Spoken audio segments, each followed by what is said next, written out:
Following Jesus is as easy as frying an egg. Following Jesus is as difficult as it is to fry an egg. It depends whether you're the egg or the one who's doing the frying. I remember a few years ago, there's a delightful TV show, you know, MasterChef, cooking competition with adults where renowned chefs yell at them. Well, this was MasterChef Junior, and where the children were loved. And in this episode, I think it's season 2, episode 4, the children were given a seemingly easy task to do. The competition was to fry an egg. How hard can that be? They had 10 minutes to see how many eggs they could fry, sunny side up. They had to be perfect eggs. And it's difficult as an adult watching these genius children in these cooking shows do their thing, but they were amazing. You wouldn't know, unless you were a chef apparently, that a litmus test for whether one is masterful in the kitchen can be demonstrated just with a simple frying pan and a simple egg, demonstrating technique. What do you do with the heat? What do you do with the egg? How do you season it? Just all of that work that a master chef understands. So to me, frying an egg just seems easy, but then again, nobody really enjoys my fried eggs.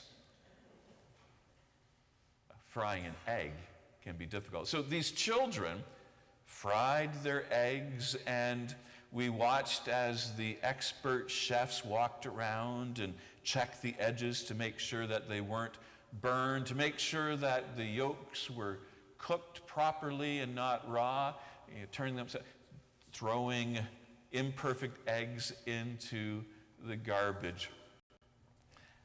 The children, they already knew it. Cooking a fried egg, it may seem easy, but it's hard. So it is with following Jesus.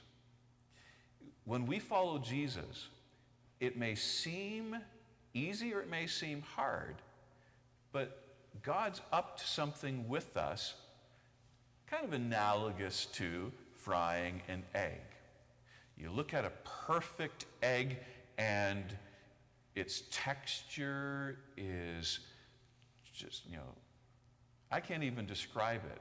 Like, it's not rubbery, it's supple. Its flavor and doneness are perfect. It's savory.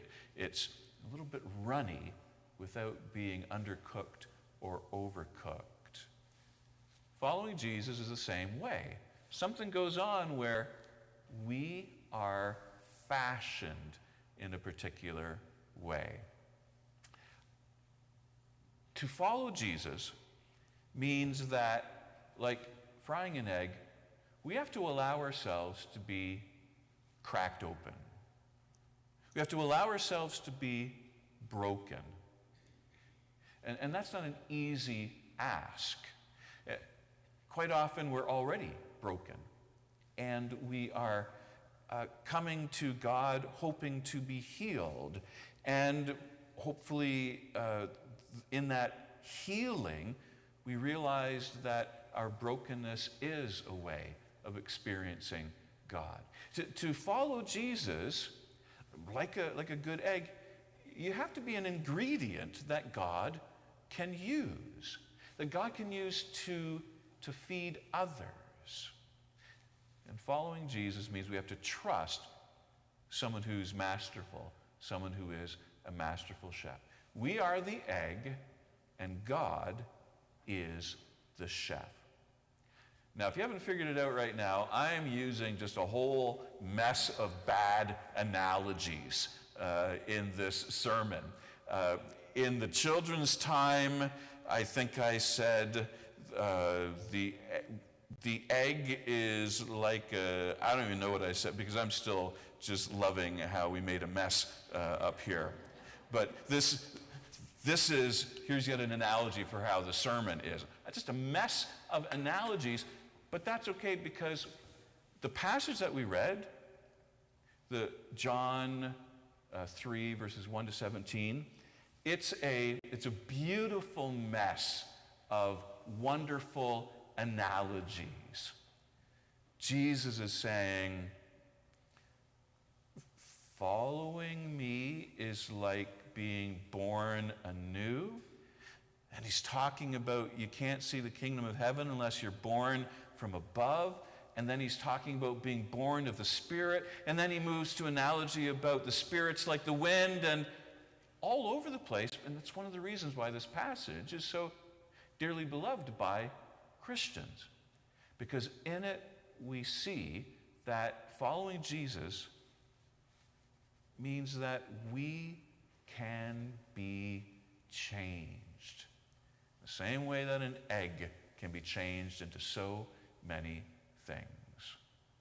So, as mentioning with the perfect egg, it's got texture. Bear with me while I do this messed up analogy. I have to because I've been thinking about eggs all week in preparation for the potluck today. But like a perfectly prepared fried egg, its texture has to be shiny and everything's got to be uniform. It's got to be tender. And when we follow Jesus, our character has to be the same way. Not shiny, but we have to be a light to the world. You all know the saying about not hiding your light under a bushel barrel, but letting the world see the light that God has planted in us. We are to be a hope for the world. And the way we live our lives, a hopeful beacon. Like an egg uniform, but we're to be well-rounded. We're to be formed and shaped like the cross. Our lives are in the shape of the cross, meaning that we live as though we follow Jesus with the cross so that we are born anew with Jesus. And like a tender egg, following Jesus means that we have to be full of compassion, caring. This is a God of love. When we're cracked open and made new, that's the change that's made in us. Our doneness, we are to be cooked, ready to serve. The analogy is we are to be placed in a fire, a crucible, so that we can have our impurities burned off of us, so that we can be fashioned into something useful. And that means studying who this God is. And like a good egg, we need to be ready to serve. Where does God want to use us? And how might our lives feed, add purpose or meaning to people's lives? And finally, we're almost through the extended analogy here. Like an egg has flavor, we're called in following Jesus to make an impact on the world. We're to be edible. By that I mean we could either, in the way we live, as people, leave a good taste in the mouths of others or leave a bad taste in their mouths. And God calls us to leave a good taste in people's mouths. We, as followers of Jesus, might be overseasoned, underseasoned, just a little bit over the top, or maybe we really don't show any kind of enthusiasm. God's working in us to perfect us and how it is that we add flavor, salt to the world, to fill people up like a good egg. I've been experimenting with eggs this week, frying them different ways. And what I noticed is, after I'd eat an egg for a meal, it kind of filled me up. I wasn't hankering for some snack later in the afternoon or in the evening. Same thing with God's use of us. How do we meet the lives of others so that in their encounter with God through us, they're feeling satisfied? They're not craving after things that are destructive, but they're feeling hopeful in following Jesus Christ. When Nicodemus sort of snuck around in the nighttime when no one could see to find Jesus, he was looking for something. And he may have asked the wrong question, but Jesus gave him the right answer. You can't see the kingdom of heaven unless you're cracked open, unless you're broken open, unless you allow God to use you in a new way. Unless you let God use what's inside of you to prepare something that's beautiful for the world that maybe you can't even imagine. Nicodemus, like ourselves, is confused. How in the world can that happen? How can I be made new? How can I be born a second time? And this is a question that we ponder today. In the United Church of Canada, we're not traditionally too comfortable with the whole born-again language. But it is a powerful way of understanding what it means to be a follower of Jesus Christ. To allow ourselves to die to this world so that we'd be born anew to follow Jesus Christ. Nicodemus is asking, it doesn't make sense literally, and all that Jesus could give him back in return were some analogies for this mystery that shapes who we are as followers of Jesus Christ. You can't talk about fried eggs without talking about the greatest fried egg chef of all time, Jacques Pepin.